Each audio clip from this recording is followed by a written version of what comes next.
ಇಲ್ಲೊಂದು ಕ್ವೆಶ್ಚನ್ ಇದೆ. ಈ ಕ್ವೆಶ್ಚನ್ ನೀವು ಬಹಳಷ್ಟು ಎಕ್ಸಾಮ್ಸ್ ಅಲ್ಲಿ ನೋಡಿರ್ತೀರಾ. LCM ಮತ್ತೆ HCF ಸಿಲೆಬಸ್ ಅಲ್ಲಿ ಇರುತ್ತೆ. ರೈಲ್ವೇಸ್ ಆಗಿರ್ಬೋದು ಅಥವಾ ಬ್ಯಾಂಕಿಂಗ್ ಎಕ್ಸಾಮ್ ಆಗಿರ್ಬೋದು, ರೂರಲ್ ಬ್ಯಾಂಕಿಂಗ್ ಆಗಿರ್ಬೋದು, IBPS ಆಗಿರ್ಬೋದು.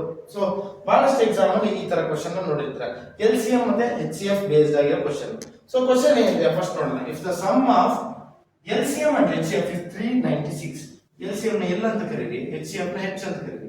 ಸೊ ಇದನ್ನ ಆಡ್ ಮಾಡಿದ್ರೆ 396 ಆನ್ಸರ್ ಬರುತ್ತೆ.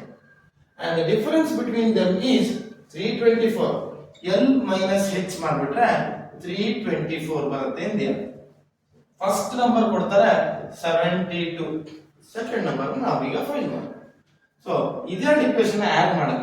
First L plus H plus L minus H equal to 396 plus 324.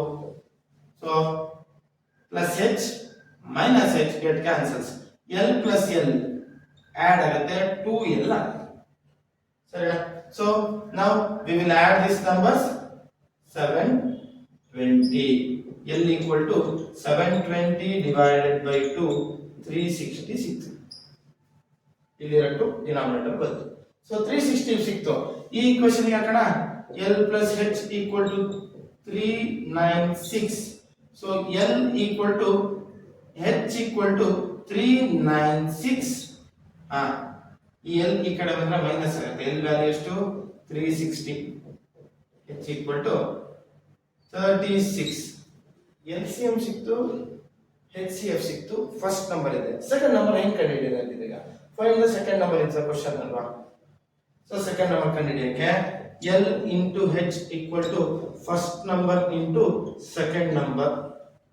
LCM into HCF equal to product of the numbers. So ಆ formula ಉಪಯೋಗಿಸ್ತೀನಿ. 360 into 36 equal to 72 into second number. So 360 into 36 divided by 72. So ನಮ್ಮ competitive exam ಅಂದ್ಕೊಳ್ಳೆ ಅಲ್ಲಿ calculator hello ಇರಲ್ಲ. So ಅದಕ್ಕೆ ನಾನು ಇದನ್ನೆಲ್ಲ multiply ಮಾಡ್ತಾ ಕೂತ್ಕೊಂಡ್ರೆ difficulty level ಜಾಸ್ತಿ ಆಗುತ್ತೆ. ಡೈರೆಕ್ಟ್ ಡಿನಾಮಿನೇಟರ್ ನಿಲ್ತಾ ಇರ್ತೀನಿ. ಇದು 2 times, ಇದು 1 time. 36 2s are 72.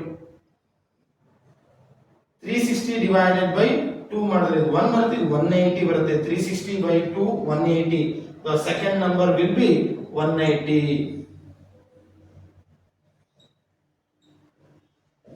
Thank you.